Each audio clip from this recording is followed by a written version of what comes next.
28 जानेवारी तो दिवस संपूर्ण महाराष्ट्रासाठी काळा दिवस ठरला. दादांचा विमान अपघातात मृत्यू झाल्याची बातमी आली आणि अवघ्या काही मिनिटात राज्य सुन्न झालं. पण शोकाच्या त्या वातावरणातच एक विचित्र प्रश्न जन्माला आला. दादा खरंच गेले आहेत का? पहिल्या दिवशी सांगण्यात आलं विमानात 6 जण होते. काही तासांनी बातमी बदलली, 5 मृतदेह सापडले. मग 6वा कोण, हा प्रश्न दडपला गेला. पण संपला नाही. दिवस जात गेले, संशय वाढत गेला. प्रत्येक दिवशी एक वेगळंच सत्य समोर येत राहिलं. आणि मग गेल्या 24 तासात घडलेल्या 2 घटनांनी संपूर्ण चित्रच उलटवलं. काल अचानक एक प्रत्यक्षदर्शी कॅमेरा समोर आला. असा माणूस जो याआधी कधीच समोर आला नव्हता. त्यानं सांगितलेली माहिती ऐकून अनेकांच्या अंगावर अक्षरशः काटा आला. कारण ते वास्तव पहिल्या दिवसापासून दाखवलेल्या चित्रापेक्षा पूर्णपणे वेगळं होतं. आणि त्याच दरम्यान आज सकाळी ब्लॅक बॉक्सचा प्राथमिक अहवाल समोर आला. आणि तेव्हापासून एकच प्रश्न घुमतोय, हे खरंच अपघात होतं की दडपलेलं सत्य? दादा जिवंत आहेत का? दादा परत येणार आहेत का? हा व्हिडिओ शेवटपर्यंत पाहिलात तर तुमचाही दृष्टिकोन बदलेल. 28 जानेवारीच्या त्या दुर्दैवी सकाळी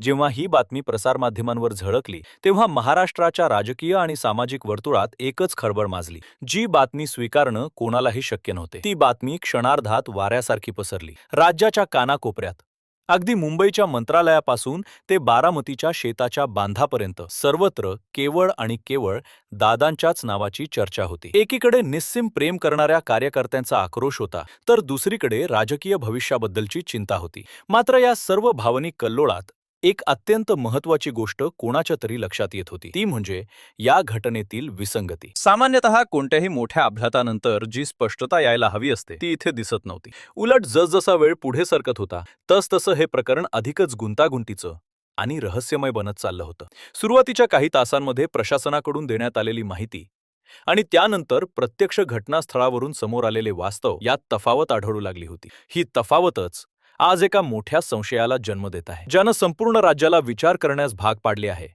की आपण जे पाहतोय ते संपूर्ण सत्य आहे की त्यामागे काहीतरी वेगळेच दडले आहे. आज संध्याकाळी 7 वाजता समोर आलेल्या खुलाशानं तर या प्रकरणाला पूर्णपणे नवीन वळण दिले आहे. आतापर्यंत ज्या चर्चा केवळ दबक्या आवाजात किंवा खाजगी बैठकांमध्ये होत होत्या त्या आता उघडपणे चव्हाट्यावर आल्या आहेत. बारामतीच्या गल्लीबोळात सध्या एकच विषय चर्चिला जात आहे आणि तो म्हणजे दादांचे परत येणे. हे केवळ कार्यकर्त्यांच्या मनातील आशेचे किरण आहेत की यामागे काही ठोस आधार आहे, हे तपासणे आता गरजेचे झाले.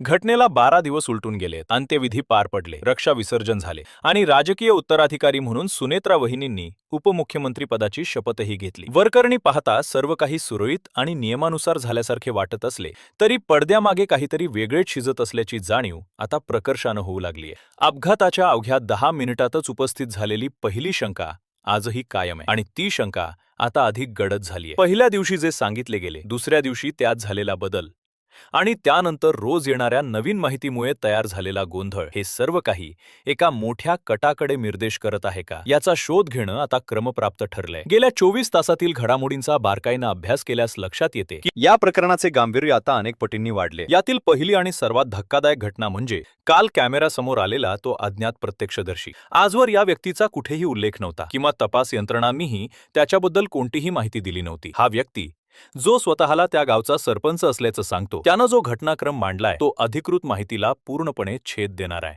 त्याच्या म्हणण्यानुसार विमान कोसळण्यापूर्वी त्यानं आकाशात एक विचित्र आवाज ऐकला होता. विमानांचा आवाज त्या परिसरातील लोकांसाठी नवीन नव्हता, पण त्या दिवशीचा आवाज काहीतरी वेगळाच होता, ज्यामुळे त्याचं लक्ष वेधले गेले. आवाजाच्या दिशेनं त्यानं आणि त्याच्या सहकाऱ्यांनी मोटरसायकलवरून धाव घेतली. तेव्हा त्यांना जे दृश्य दिसले ते अंगावर शहारे आणणारे होते. विमान जमिनीवर कोसळले होते, पण सुरुवातीला तिथे कोणताही मोठा स्फोट झाला नव्हता. विमानाचा समोरील भाग धुरानं वेढलेला होता आणि याच वेळी त्या प्रत्यक्षदर्शीने असा दावा केला आहे की त्यानं एका व्यक्तीला विमानातून बाहेर पडताना पाहिले. निळ्या रंगाची पॅन्ट घातलेला हा व्यक्ती नक्की कोण होता? विमानाला आग लागण्यापूर्वी आणि मोठा स्फोट होण्यापूर्वीच तिथून सुरक्षितरित्या बाहेर पडणारा तो 6वा प्रवासी तर नव्हता ना? जर त्या प्रत्यक्षदर्शीचा दावा खरा असेल तर आजवर सापडलेल्या 5 मृतदेहांचे कोडे काही प्रमाणात सुटू शकते. अवशेष इतक्या दूरवर फेकले गेले होते की तिथे कोणाचाही जिवंत राहणे अशक्य वाटत असताना स्फोटापूर्वीच कोणीतरी बाहेर पडणं, ही गोष्ट या प्रकरणाला पूर्णपणे वेगळ्या दिशेने घेऊन जाते. दुसरी महत्त्वाची घडामोड म्हणजे आज सकाळी 9:30 वाजता समोर आलेला ब्लॅक बॉक्सचा प्राथमिक अहवाल. कोणत्याही विमान अपघाताच्या तपासात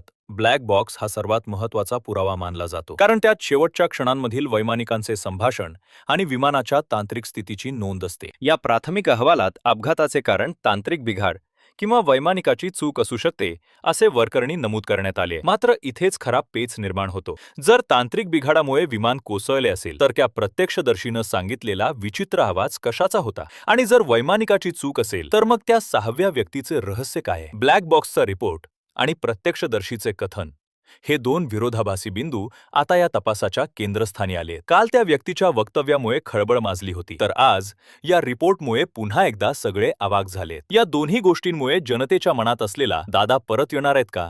हा प्रश्न आता अधिकच आग्रहानं विचारला जाते. गुप्त बैठका, नेत्यांच्या संशयास्पद हालचाली आणि माध्यमांमध्ये न येणाऱ्या बातम्या या सर्वांचा एकत्रित विचार करता काहीतरी मोठे घडत असल्याची दाट शक्यता निर्माण झाली आहे. या संपूर्ण घटनाक्रमाचा सविस्तर मागोवा घेतल्यास पहिल्या दिवसापासूनच विसंगतीची मालिका सुरू झाल्याचं दिसून येते. जेव्हा अपघाताची पहिली बातमी आली तेव्हा विमानात 6 प्रवासी असल्याचं सांगण्यात आले होते. पॅसेंजर मॅनिफेस्ट म्हणजेच प्रवाशांच्या अधिकृत यादीवर 6 लोकांची नावे स्पष्टपणे नमूद होती. मग घटनास्थळी केवळ 5च मृतदेह का सापडले? हा प्रश्न सुरुवातीच्या शोकाकुल वातावरणात काहीसा मागे पडला असला तरी तो कधीच विरला नाही. राष्ट्रवादी काँग्रेसचे आमदार अमोल मिटकरी यांनी जेव्हा हा प्रश्न जाहीरपणे विचारला तेव्हा खऱ्या अर्थानं या संशयाला वाचा फुटली. 6 प्रवासी असताना 5 मृतदेह सापडणं हे केवळ गणिती कोडे नाही, तर यामागे मानवी अस्तित्वाचा प्रश्न आहे. जर 6वा व्यक्ती मृतदेहांच्या स्वरूपात सापडला नसेल तर तो नक्की गेला कुठे? तो अपघातात पूर्णपणे नष्ट झाला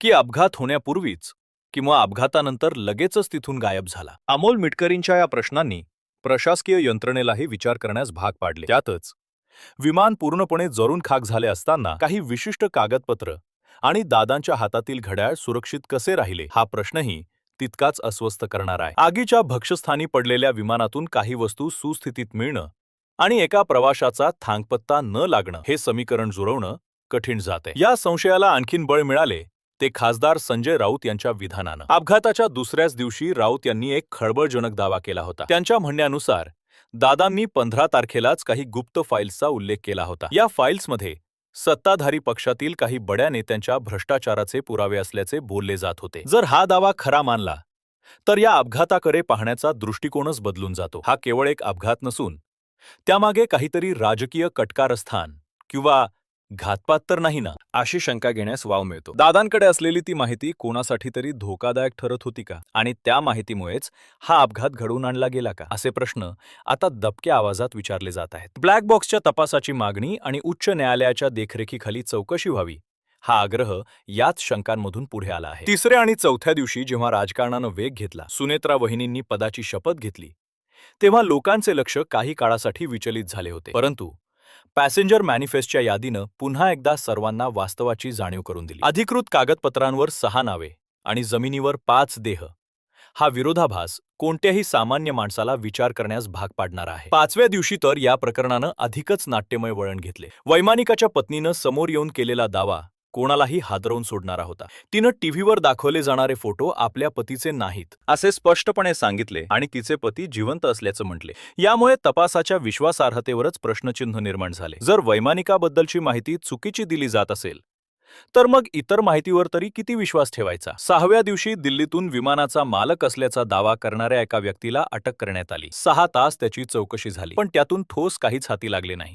उलट प्रश्नांची संख्या वाढतच गेली. सीसीटीव्ही फुटेज, रडार डेटा आणि तांत्रिक अहवाल या तांत्रिक बाबींमध्ये सामान्य माणूस अडकून पडला असला तरी त्याच्या मनातील मूळ प्रश्न तसाच राहिलाय. आणि आता कालच्या त्या प्रत्यक्षदर्शीच्या दाव्यानं ज्यानं निळ्या पॅन्टमधील व्यक्तीला पाहिले होते या सर्व घटनाक्रमाला एका सूत्रात बांधण्याचा प्रयत्न केलाय. त्या व्यक्तीनं पाहिलेला तो 6वा माणूस जर अस्तित्वात असेल तर तो कोण होता? तो दादा होते का, की तो अन्य कोणी होता ज्याला तिथून सुरक्षित बाहेर काढण्यात आले? आज समोर आलेल्या ब्लॅक बॉक्सच्या अहवालात तांत्रिक बिघाडाचे कारण दिले असले तरी त्या अहवालानं लोकांचं समाधान झालेलं नाही. उलट तांत्रिक बिघाड हा केवळ एक बहाणा तर नाही ना, अशी चर्चा आता सोशल मीडियावर रंगू लागली. लोक आता एकमेकांना गुप्तपणे भेटत आहेत, चर्चा करत आहेत आणि यामागे काहीतरी मोठे गुपित असल्याचं बोलतायत. 2 दिवसात घडलेल्या या नाट्यमय घडामोडींनी, विशेषतः त्या प्रत्यक्षदर्शीचे कॅमेरा समोर येणं आणि त्यानंतर लगेचच आलेला हा रिपोर्ट, या 2 गोष्टींचा परस्पर संबंध जोडला जात आहे. जनतेच्या मनात आता केवळ शोक नाही तर एक आशा आणि कुतूहल जागे झाले. दादा खरंच परत येणार आहेत का? हा प्रश्न आता केवळ भावनिक राहिला नसून